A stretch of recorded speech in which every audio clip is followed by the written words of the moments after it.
Ya. Balik tengok Al-Quran. Tiap-tiap surah dimulakan dengan Bismillahirrahmanirrahim kecuali suratul Bara'ah atau surah Taubah. Lain semua mula dengan Bismillahirrahmanirrahim. Maka ulama dia nak ikut Quran sampai teratu. Ya, sampai teratu. Mulakan kitab dia yang ada yang ada faedah akhirat ni, mula kitab dia dengan Bismillahirrahmanirrahim pasal tiru Al-Quran. Ya, tiap-tiap surah dimulakan dengan Bismillahirrahmanirrahim kecuali suratul Taubah, suratul Bara'ah, surah Taubah.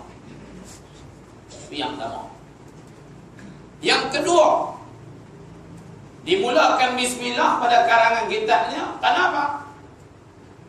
Yang kedua, karena wa amalan biqaulin Nabi sallallahu alaihi wasallam, pasal dia nak beramal dengan sunnah Nabi, dengan hadis Nabi, dengan perkataan Nabi sallallahu alaihi wasallam. Pertama, pasal ikut Quran. Yang kedua, pasal nak beramal dengan hadis Nabi, berkaitan hubung dengan Bismillahirrahmanirrahim. Nabi sebut dalam satu hadis, kullu amrin zibalin la yubda'u fihi bi Bismillahirrahmanirrahim fahuwa aqta, wa fi riwayatin fahuwa ajza, wa fi riwayatin fahuwa abtar, atau kama qala Rasul sallallahu alaihi wasallam. Nabi sebut kullu amrin zibalin, tiap-tiap pekerjaan yang mempunyai cita-cita yang baik. Tiap-tiap pekerjaan yang mempunyai cita-cita yang baik. Zibalin, cita-cita yang baik. Apa dia pekerjaan cita-cita yang baik? Ya, disebut ulama, perkara yang tidak boleh kita lepaskan diri bila mana cukup syarat kita ni sebagai orang-orang yang mukallaf. Disebut sebagai ahkamus syar'iyyah ataupun ahkamut taklifi.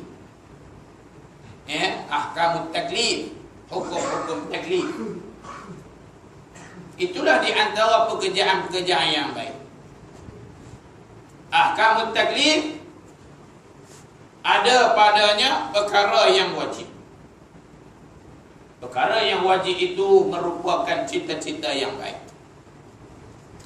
Maka berkait hubung dengan Bismillahirrahmanirrahim. Wajib. Ia merupakan satu rukun di dalam rukun-rukun Fatihah. Satu ayat daripada ayat-ayat Fatihah bagi pegangan kita mazhab Imam Syafi'i. Ya, mazhab Imam Syafi'i, Bismillahirrahmanirrahim pada ayat itu ayat dari wajib kita kena baca. Cita-cita yang baik. Yang wajib dalam usul fiqh dia menerangkan perkara yang wajib. Ma yusabu ala fi'lihi wa yu'aqabu ala tarkihi. Perkara yang diberi pahala di atas perbuat dan diberi seksa di atas tinggal. Itu perkara wajibun. Itu yang dikatakan wajib. Buat dapat pahala, tinggal usah. Cita-cita yang baik seperti mana kasolawatil khamsi, seperti mana sembahyang 5 waktu. Ada bicara dalam kitab usulul fiqh.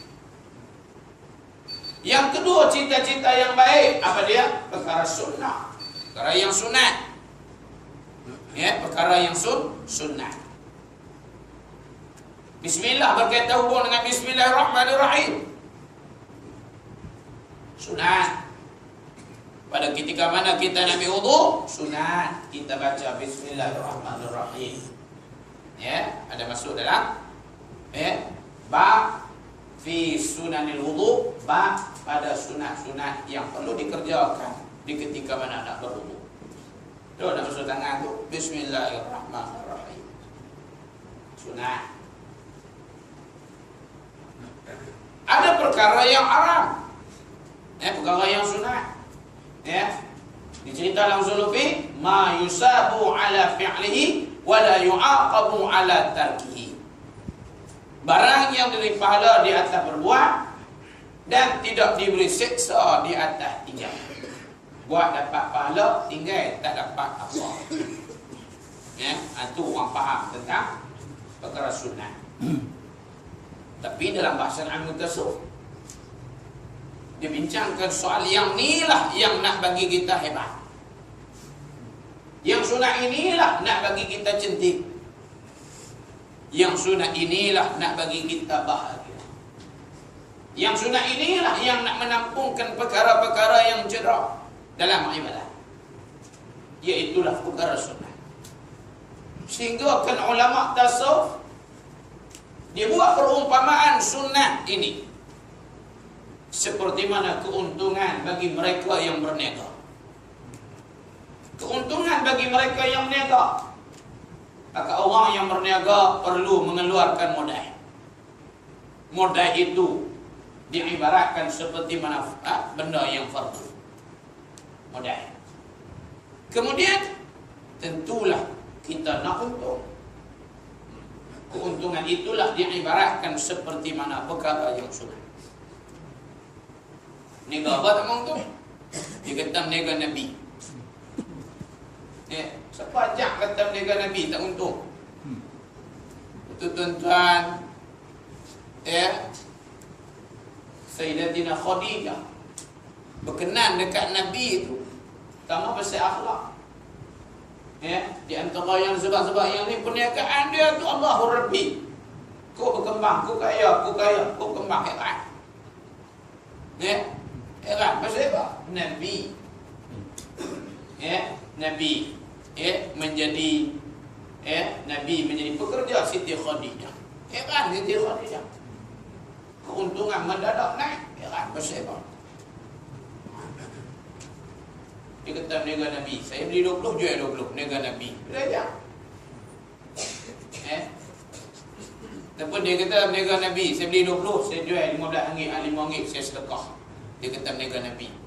Nabi kan niaga macam tu. Nak sedekah mana? Nabi niaga untung. Saya beli sekian-sekian harga, RM20 contoh. Kemudian dia tawar-menawar, kamu nak banyak mana? Kamu nak beli harga banyak mana? Saya nak beli RM9, RM19. Tak kena. Modal dah RM20 lah. Tawar-menawar, reda-reda.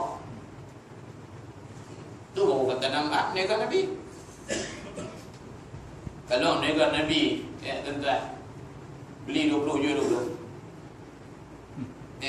Macam mana Siti Khadijah nak mendatangkan keuntungan yang hebat?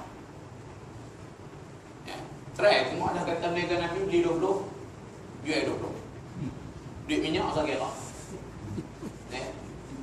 Letih jalan buat minum air usah kira, lelah kali. Modal tu modal RM20.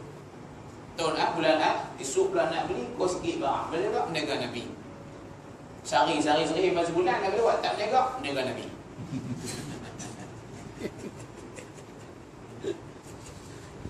Ngaji lah dalam babul baik. Bab jual beli. Dia ada retor.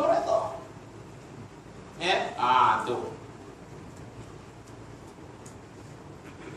Itu ibarat al-mutasawwif. Sehingga kan bayangan lagi. Perkara yang wajib itu seperti mana rumah. Seperti mana rumah, perkara yang wajib. Wajib bagi ketua rumah tangga bagi lelaki wajib menyediakan rumah kepada isteri dan anak. Wajib. Itu di antara kewajipan dalam Islam, melindungi mereka.